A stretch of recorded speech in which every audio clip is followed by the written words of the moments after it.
Seguimos charlando en Dólar Argento. Dólar Argento. Diálogos sobre una obsesión nacional.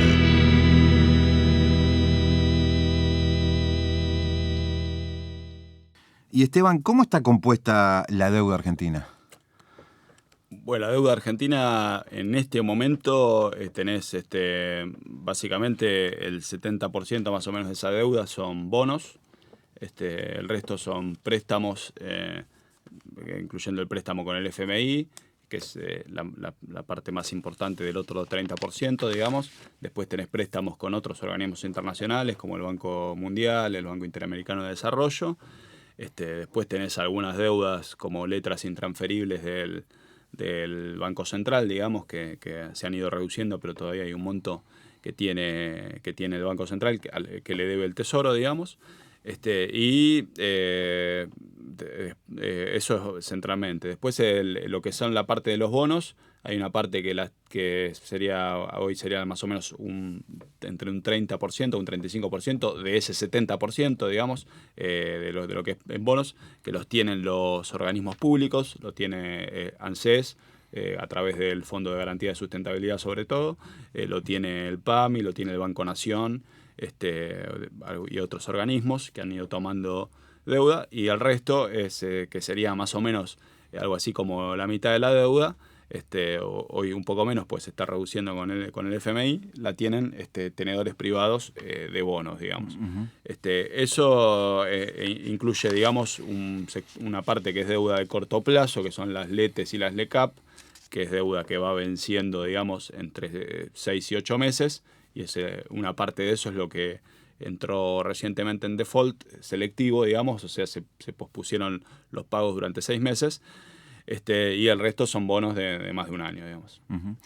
Esta situación en la cual se está atravesando, en la cual llegó el gobierno de Macri con la última devaluación, la disparada del dólar, etcétera, etcétera, el descalabro que se produjo post elecciones PASO, ¿era una situación anunciada? ¿Era crónica de una muerte anunciada?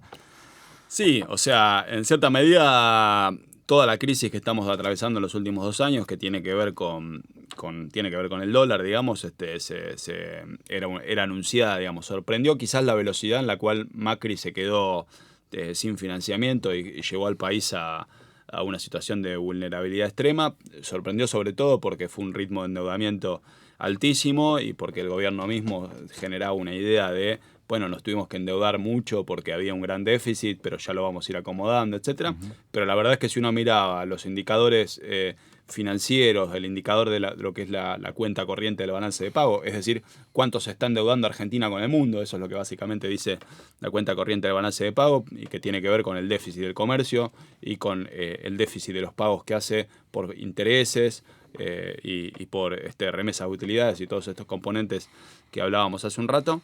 Si vos mirabas eso y eso te daba que estaba en un 5% del PBI, es decir, que Argentina necesitaba cada año endeudarse por 30.000 millones de dólares, tomando la economía de conjunto, para cubrir esos déficits. Y si tenías en cuenta el cambio de que se daba en la situación internacional entre 2017 y 2018, ya la crisis que llegó al FMI era una crisis anunciada. Después este último episodio también era bastante anunciado. De hecho, yo terminé el libro, digamos, unos meses antes y lo consideraba como una de las posibilidades. Claro, está planteado ahí como la posibilidad de que pase lo que terminó pasando, digamos. Claro. También sorprendió, si querés, nuevamente la intensidad, digamos, claro, porque pasamos en pocos días de un dólar a 40, a 42, a un dólar a 60, digamos, es decir, una fuerte devaluación después de que el año pasado había habido un salto del tipo de cambio, de la cotización del dólar, que ya había sido del 100%, es decir, 2 saltos del dólar formidables en tan poco tiempo. Pero tiene que ver con lo mismo, digamos. O sea, el gobierno de Macri lo que había hecho para intentar llegar a calma electoral era planchar el dólar, que lo venía planchando desde enero, digamos, sobre todo desde marzo, cuando el FMI le dio alguna autorización para intervenir un poco más, con tasas de interés altísimas, que por momentos llegaron, antes de las PASO estaban en 70% más o menos, y después subieron todavía más, y todo con una inflación que ya estaba rondando el 40 y pico % anual. Es decir, o sea, el dólar que estaba planchado en realidad era un dólar que estaba perdiendo poder de compra en la economía argentina, es decir, que el peso se estaba apreciando, y sabemos que cuando eso pasa, como está liberalizado el comercio, como está liberalizado los movimientos financieros, etcétera, el mercado mismo te impone eventualmente una corrección. Por la debilidad política de Macri, esa corrección fue mucho más agresiva y terminamos en este vendaval de los primeros días post-paso. Ha circulado un video del ex ministro de Hacienda, Nicolás Dujovne, en el cual da una charla, creo, donde dice que el gobierno anterior dejó muy poca deuda, o una deuda un nivel muy bajo de deuda. ¿Es así esto? ¿Cómo es la cuestión? ¿Argentina no se endeudó tanto? Y si es así, ¿por qué no se endeudó tanto, o el gobierno anterior, en el periodo anterior, digamos? En el periodo kirchnerista, sí. Centralmente, vos lo que tuviste fue un ciclo extraordinario, digamos, en materia comercial, como la Argentina no vivía hace décadas, digamos. O sea, la Argentina se endeuda sobre todo por un problema de faltante de dólares, digamos, que tiene que ver con estas cuestiones que analizábamos antes. Es decir, la deuda es un mecanismo que financia el déficit público, pero sobre todo financia los déficits externos, es decir, financia la necesidad de dólares que tiene la burguesía argentina, los acreedores, etcétera, para que la Argentina más o menos equilibre esas cuentas y pueda transferir excedente, digamos. Bueno, eso durante los años kirchneristas se pudo hacer centralmente por la vía del comercio. ¿Por qué? Porque estuvo lo que se llamó el boom de los commodities, el boom sobre todo de la soja, digamos, para la Argentina, pero fue los altos precios, digamos, de la soja, el maíz, el trigo, el hierro, el cobre, etcétera, todo eso que tuvo, pues centralmente gracias a China y gracias a una burbuja de crecimiento mundial alimentada en gran medida por lo que fue las políticas de inflar activos en Estados Unidos, que fue sobre todo el boom inmobiliario, etcétera. Bueno, todo eso, pero sobre todo el crecimiento chino muy fuerte, de tasas del 10% anual más o menos, entre finales de los años 90 y hace pocos años que ahora empezó a crecer un poquito menos. Pero bueno, eso llevó, digamos, combinado con políticas financieras que ayudaron al aumento de los precios, etcétera, como políticas de muy bajas tasas de interés y demás, llevó a que la soja estuviera a 650 dólares la tonelada en algunos años. La cantidad exportada por Argentina creció, pero sobre todo crecieron los precios. Y bueno, Argentina tuvo, en los años kirchneristas, llegó a niveles de superávit comercial de 20.000 o un poquito más millones de dólares, lo cual en términos históricos para la Argentina es muchísimo, digamos, en general, por todo esto que hablábamos de la desarticulación de la estructura productiva, la fuerte demanda de importaciones que tiene la industria, el problema que se fue desarrollando también de la necesidad de importar combustibles, etcétera. Todo eso históricamente ponía límites a la posibilidad de tener superávit comercial. Argentina siempre estuvo orientada a la exportación de soja, siempre no, digo, a partir de los 90 estuvo muy orientada a la exportación de soja, que fue desplazando al trigo, también maíz, la carne ha tenido bastante retroceso, pero también es componente de exportación. Pero todo eso, por los precios que tenía y porque había un cierto estancamiento de los volúmenes, no alcanzaba para tener un muy fuerte superávit comercial. O sea que las exportaciones crecían aparte al mismo ritmo que las importaciones, digamos. Sí, o estaban más o menos estancadas y aumentaban la necesidad de importaciones, que fue lo que se vino dando centralmente, digamos, el último ciclo que había tenido Argentina de fuerte saldo exportador había sido entre finales de los 60 y principios de los 70, se terminó durante el gobierno peronista y ahí empezó a venir la crisis que sobrevino y que terminó con el Rodrigazo. Bueno, entonces eso durante los años kirchneristas, el promedio de 10.000 millones de dólares o más de superávit comercial, con algunos años llegando hasta 20.000 millones de dólares, que en términos de la economía argentina estamos hablando de un 3 o entre un 2 y un 4% de superávit comercial del PBI, permitió que, a diferencia de otros momentos, la necesidad de dólares se saldara con eso. Entonces, lo que hizo Argentina en ese momento, que lo hicieron varios otros países, lo hizo Brasil, lo hizo también Chile, Perú, es decir, distintos países con distintos modelos, por decirlo de alguna forma, o distintos gobiernos más de derecha liberales o más neodesarrollistas o como los querramos llamar, todos hicieron más o menos lo mismo, que fue lo que se llamó desendeudarse, es decir, en vez de tomar deuda para ir saldando la deuda previa, aprovechaban esos superávit comerciales para pagar deuda sobre todo en dólares, con los dólares que iban obteniendo del comercio. Que muchas veces significó otro endeudamiento, porque a veces lo que se reemplazó fue deuda externa, deuda en moneda extranjera, con deuda contraída con agentes locales, ya sea en los mercados financieros del país o ya sea tomando deuda intraestado, digamos, que fue, por ejemplo, una de las cosas que creció bastante durante el kirchnerismo. Digamos. Lo que hizo el kirchnerismo fue, por ejemplo, una de las cosas, sobre todo en los últimos años, donde empezaba a caer el superávit comercial, pero había dólares acumulados del proceso previo, fue endeudarse, por ejemplo, con el Banco Central para usar los dólares del Banco Central para pagar deuda, digamos. Todo eso redujo la exposición de deuda, sobre todo en términos de deuda externa, de deuda en dólares, digamos, y en otras monedas, ¿no?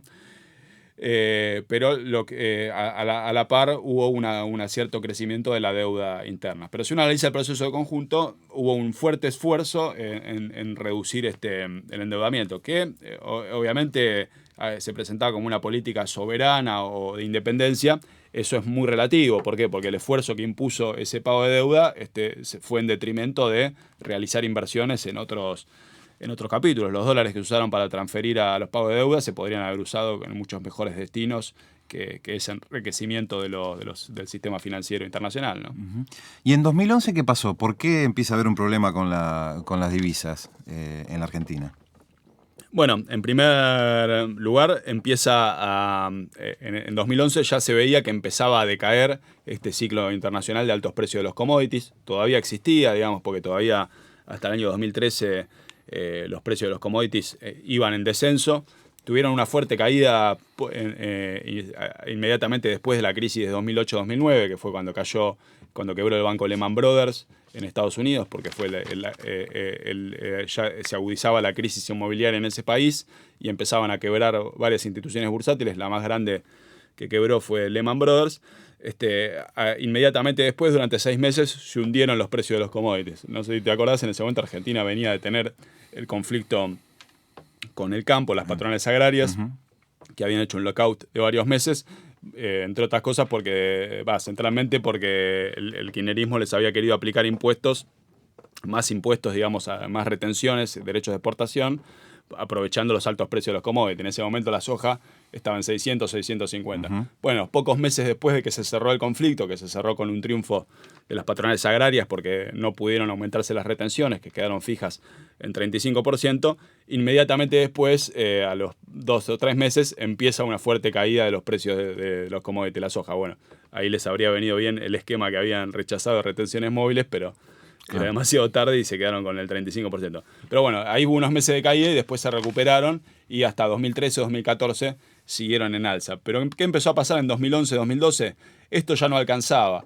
No alcanzaba centralmente porque vos tenías todo lo otro. Tenías los pagos de la deuda que, si bien como no había nuevo endeudamiento, no crecían, pero seguían representando un volumen más o menos significativo, y como estaba la política de desendeudarse, había un gran esfuerzo. Todos los años se trataban de conseguir 10.000 millones de dólares más o menos para pagar deuda. Entonces ahí se te iba una parte. Tenías el problema de las remesas de utilidades, que las empresas, sobre todo, fue muy llamativo durante los años 2000, digamos, durante los años del gobierno kirchnerista, donde las empresas multinacionales tuvieron altas ganancias, pero en comparación con sus ganancias, lo que destinaban a giros de utilidades, es decir, a sacar del país para mandar a sus casas matrices, fue muy elevado.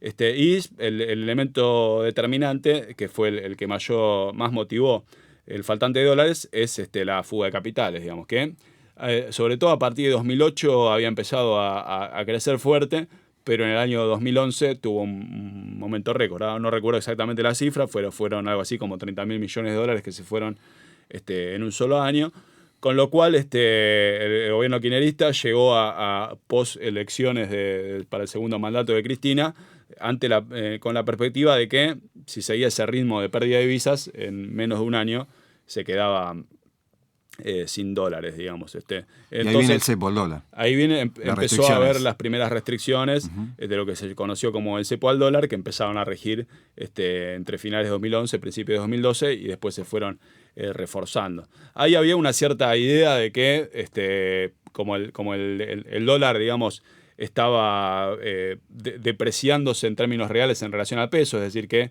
como había inflación acá, y más o menos la relación peso-dólar seguía en un 3 y pico, 4, es decir, no venía teniendo grandes cambios a pesar de la inflación, digamos. Lo que estaba ocurriendo es que se depreciaba el dólar respecto del peso, es decir, que perdía poder de compra en la economía argentina. El peso se podía decir que se apreciaba, digamos, en relación al dólar en ese sentido. O sea, el peso perdía poder de compra también porque la inflación degrada el poder de compra de la moneda, pero al mantenerse el tipo de cambio fijo, lo que estaba ocurriendo es que el tipo de cambio real era cada vez menos competitivo. Es decir, entonces había una apuesta a que la Argentina iba a devaluar fuerte y en base a esa apuesta todos los que tenían activos en pesos estaban pasándose al dólar para salir del peso, esperar la devaluación y después volver al peso, digamos, que es lo que hacen siempre que esperan una devaluación para no perder poder de compra en moneda fuerte, digamos, porque si vos estás con inversiones en pesos cuando se devalúa,